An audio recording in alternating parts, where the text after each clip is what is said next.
hello to our next guests.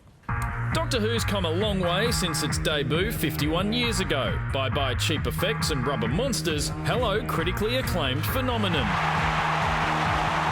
How does a show about a time-travelling alien who gets around in a small blue box stay relevant? By constantly evolving, like the title character. The latest Doctor Who is Peter Capaldi, well known to UK audiences as the foul-mouthed star of political satire The Thick of It. Hey, fittest boy, lesson one. I tell you to off, what do? F off? You'll go far. Along with co-star Jenna Coleman, Capaldi's taking the series in a darker direction when it returns this month. In fact, despite old villains, new villains, giant dinosaurs and more, the scariest thing in the new season might just be the Doctor himself. How are we going? Into darkness. Looks so good. Please welcome the stars of Doctor Who, Peter Capaldi and Jenna Coleman. Hi, great to be here. Hello. Hello, great to have you in Australia. Peter, we're going to start with you. Must have been so exciting getting that call. What was the first thing you did when you got the call saying that you were the new Doctor? Well, unfortunately, I was actually working. I was on the set of The Musketeers playing Cardinal Richelieu, so I wasn't allowed to tell anyone. So I had to go and find a corner that I could scream in. So that took a while. I had to walk away from the set and find somewhere just to begin laughing. And Jenna, how was it breaking in a new Doctor? Breaking the new Doctor. Breaking in the new Doctor. Breaking in. Breaking in. So that's a new expression. I'm not that bad to work with, am I? No. I broke the new Doctor. No, it was wonderful. It was. I think it's been a real chance to rejuvenate and reinvigorate the show, and that's how it feels. It feels very new, different tone, different feel, but very much still Doctor Who as we know it. But my hair was dark when I started. We made him grey. Peter, is it true? I heard someone, you actually thought you were too old to play the Doctor?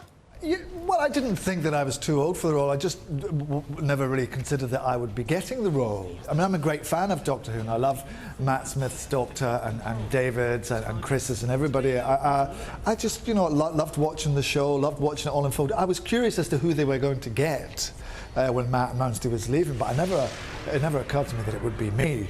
But no, I don't think that I'm too old. I'm too young. The Doctor's 2,500 years old. I'm way too young. Were you more excited to work with the TARDIS or the Dalek? Tough one. I think the TARDIS, really, because the TARDIS is home and it's iconic. The Daleks, come on, any red-blooded male wants to see a Dalek attack. It takes about 3 people to operate a Dalek. The first time I fell into conversation with one, I was really quite scared. I've never been scared by them and watched them on the telly, but when it all came together and it was talking to me, wow, that was something else. Yeah, they're very impressive. Peter used to come into work early to watch them being blown up. Anytime there's an explosion, I come in to see an explosion. You see Peter with his camera. Yeah. But Jenna, I'm going to put you on the spot here. You've worked with a couple of Doctors. What do you rate him out of 10? You can't do that when he's sat next to me. That should be a private conversation. Do you know what he is? I'm trying to figure out. I was going to say unrateable, but I mean that in a good way. Sounds like a really dodgy film, doesn't it? Unrateable. Well, just before we let you go, guys, on a sad note, obviously the passing of Robin Williams today. How will you guys remember this comedy great? He was unique, totally unique. And it was extraordinary, the kind of the links he could make, the flights of fancy, the voices, the energy. The word kind of comedy genius is bandied around a great deal, but I think he actually was at his best. Yeah. He made connections and was so gifted. It's really, really sad to lose someone like that. Yeah, so much of my childhood just filled with all of those classic films, and that really, just have stayed with me for years and years and years since. A lot of people saying that today. Thank you so much for joining us tonight, guys. Doctor Who Series 8 premieres this month. Thanks again for your time. Thank you for having me. Thank you.